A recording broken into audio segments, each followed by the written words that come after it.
আসসালামু আলাইকুম dear viewers. এই ভিডিওতে আমি বুলেট অ্যান্ড নাম্বারিং এর প্রবলেম নিয়ে আলোচনা করব। আমরা সাধারণত বুলেট অ্যান্ড নাম্বার নিয়ে যখন কাজ করি তখন অনেকে সমস্যায় পড়ি। তো কী কী ধরনের সমস্যা হতে পারে ভিউয়ার্স, সম্ভাব্য এই সমস্যাগুলো আলোচনা করব এবং সমাধান করব। তো ভিউয়ার্স, প্রথমে দেখতে পাচ্ছেন যে আমরা এই যে কতগুলো সেন্টেন্স এখানে লিখে রাখলাম। তো এইগুলোকে আমরা প্রথমে এই যে এখানে আমাদের হোম ট্যাবের অধীনে যে এই বুলেট অ্যান্ড নাম্বারিং অপশন আছে আমরা সেখানে চলে যাব। তো সেক্ষেত্রে আমরা দেখি যে আমরা প্রথমেই এবিসিডি অ্যাপ্লাই করার চেষ্টা করব। যেই স্টাইলটা আছে আমাদের, আমরা একটু দেখি এবিসিডি। এই যে এবিসিডি স্টাইল ভিউয়ার্স অ্যাপ্লাই করলাম। তো এখানে আমরা যেটা দেখতে পাচ্ছি যে এবিসিডি স্টাইলটা কিন্তু খুব চমৎকারভাবেই অ্যাপ্লাই হয়ে গেছে। এক্ষেত্রে কোনো ধরনের সমস্যা আমরা দেখতে পাচ্ছি না। তো আরেকটা আছে নাম্বারিংটা, আমরা দেখব নাম্বারিংয়ের ক্ষেত্রে। তো নাম্বারিংটা ভিউয়ার্স অ্যাপ্লাই করলাম। এখানে একটু দেখা যাচ্ছে যে ভিউয়ার্স নাম্বারিংয়ের ক্ষেত্রে অনেক সময় প্রয়োজন হতে পারে। তো ভিউয়ার্স আমাদের এই যে লাইনটা আছে, আমাদের এই যে বুলেটের সাথে যে লাইনটা আছে এইটাকে অনেক সময় একটু সরাইতে হবে। তো এটা কীভাবে সরাবেন, এটাকে যদি আমরা ট্যাব দিই, ট্যাব দিলে কিন্তু একটা ভিন্ন ক্যাটাগরির জিনিস হয়ে যাবে ভিউয়ার্স। এইখানে আমরা একটু খেয়াল করি, যদি সবগুলি চাই তাহলে সবগুলি সিলেক্ট করব। প্রত্যেকটা লাইনে যদি চাই যে আমরা একটু এই বুলেট থেকে একটু ডিস্টেন্সে নিয়ে আসবো, তাহলে ভিউয়ার্স আমরা এই যে এখানে আমাদের নিচে হ্যাঙ্গিং ইন্ডেন্ট আছে, যেটা এটাকে এই যে ভিউয়ার্স এখানে এটা কিন্তু লেফট ইন্ডেন্ট বলা হয়। যে উপরে আমাদের যে আছে এই যে ছোট স্কোয়ারের মাথা থেকে উপরের যে অপশনটা আছে হ্যাঙ্গিং ইন্ডেন্ট, এই যে তীর চিহ্ন মাথা, এইটাকে আমরা একটু ডানে সরাই দেবো। এই যে ভিউয়ার্স সরে গেল। এবার যতটুকু দরকার এভাবে কিন্তু এটাকে আমরা সরাতে পারি। হ্যাঙ্গিং একবারে উপরে, এই যে চার মাথা না, একবারে তীর চিহ্ন তো এটা। আর এই অপশানটা কি ভিউয়ার্স, এটা হচ্ছে ফার্স্ট লাইন ইন্ডেন্ট, মানে ইস্ট লাইনটা কোথায় থেকে শুরু হবে। এখন আমি যদি চাই যে এই লাইনটা আমি এই চারের বরাবর রাখবো, তো একবার বামে নিয়ে আসলাম, হইলো। আবার যদি না চাই যে এটার কাছাকাছি নিয়ে আসবো, তাও কিন্তু হইলো। তো এইখানে একটা ভিউয়ার্স প্রবলেম, এইটা যখন সরাইলাম তাহলে এই যে দেখা যাচ্ছে যে 10-এর মধ্যে দেখা যাচ্ছে যে এই আমাদের ফার্স্ট লাইনটা কিন্তু অনেক দূরে সরে গেছে বুলেট থেকে, তো এই নাম্বারিং থেকে। তো আমরা এইখানে ইন্ডেন্টে অপশানে চলে যাব, এটার আগে কার্সর রাখবো। এই যে অবশ্যই এই যে এখানে এখন কিন্তু মিলে গেছে ভিউয়ার্স। তো একটু আরেকটু সরাতে চাই, তো এখান থেকে কিন্তু আমি অ্যাডজাস্ট করে নিতে পারবো। তো ভিউয়ার্স এই সমস্যাটা আপনারা দেখতে পারলেন যে আসলে কিভাবে এটা অ্যাপ্লাই করলাম। তো এইভাবে কিন্তু আমরা এটা সলভ করতে পারি। আর এখন যদি আমরা এটাকে ট্যাব দেই তাহলে কিন্তু বুলেট স্টাইল যেটা আছে এগুলো কিন্তু অ্যাপ্লাই হয়ে যাবে।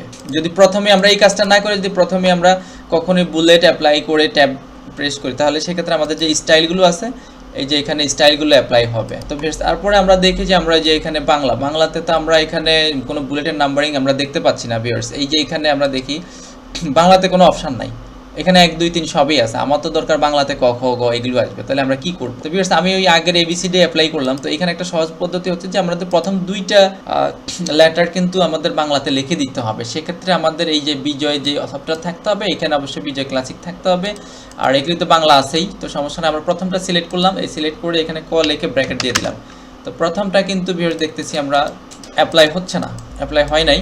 তো আমরা একটু দেখে নেই, এই ধরনের ক্ষেত্রে যদি অ্যাপ্লাই না হয় সেক্ষেত্রে আমরা দেখে নেব যে আমাদের ফাইল থেকে আমরা যে অপশান আছে, আমাদের যে অটো প্রুফিং থেকে অটো কারেক্ট অপশান আছে, এস ইউ টাইপ অপশান আছে, এখানে আমরা দেখি অটোমেটিক অপশানটা কিন্তু এখানে কি করা হয়েছে, আমরা টিক দেওয়া না। এই দুইটাকে অটোমেটিক বুলেট অটোমেটিক নাম্বার দুইটাইতে আমি টিক দিয়ে নিলাম। ওকে, এবার একটু অ্যাপ্লাই করে দেখি। তো এবার আবার আমি এখান থেকে আগেরটা অ্যাপ্লাই করে দেখি, এই বিসিডি দিয়ে দিলাম। তো ভিউয়ার্স এইখানে আমরা দেখতে পাচ্ছি যে অ্যাপ্লাই কিন্তু হয়ে গেছে।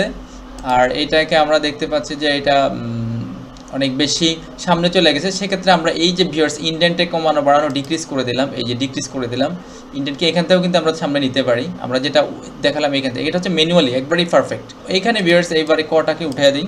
তো এইখানে আমি এখন ক লিখবো, ক লিখে এই যে ব্র্যাকেট দিলাম ভিউয়ার্স। এবার কিন্তু দেখেন ভিউয়ার্স এই যে ক কিন্তু বুলেটের নাম্বারিংয়ে ক্যাচ করেছে। তারপরেরটা দেখি আমি একটু কন্ট্রোল যেটা যাই, পরেরটাকে আমি যদি চেঞ্জ করে দেই সিলেক্ট করে, এবার সবগুলি চেঞ্জ হয়ে গেছে ভিউয়ার্স। এটা একবার সোজা। তো এরপরে যদি আমি যাই দেই তারপরে কিন্তু অটোমেটিকলি বুলেট আসবেই, কিছু লেখা থাকতে হবে। এই যে পরেরটা দিলাম তারপরে চলে আসলো। তো এটা কিন্তু খুবই সহজ। তো আমরা যদি এই ক্ষেত্রে এই যে বললাম যদি আমরা কখনো কি করি ট্যাব প্রেস করি তাহলে কি হবে, তাহলে ভিউয়ার্স এইটা একটু করে সামনে যাবে। আর স্টার্টিংয়ে যদি আমরা ট্যাব প্রেস করি তাহলে এই যে এখানে স্টাইলগুলো আছে বিভিন্ন ক্যাটাগরির, এই যে এই ধরনের ক্যাটাগরি চ্যাপ্টার এই ধরনের কিন্তু স্টাইলগুলো অ্যাপ্লাই হয়ে যাবে।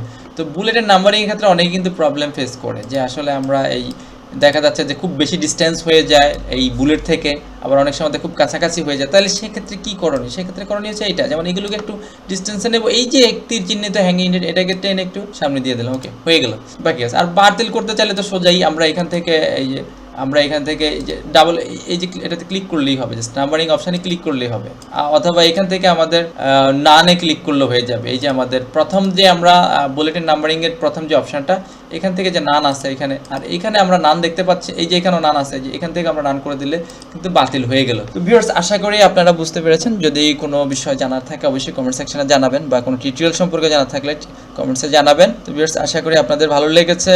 ভালো লাগলে অবশ্যই সাবস্ক্রাইব এবং শেয়ার করবেন। সঙ্গে থাকার জন্য অনেক অনেক ধন্যবাদ।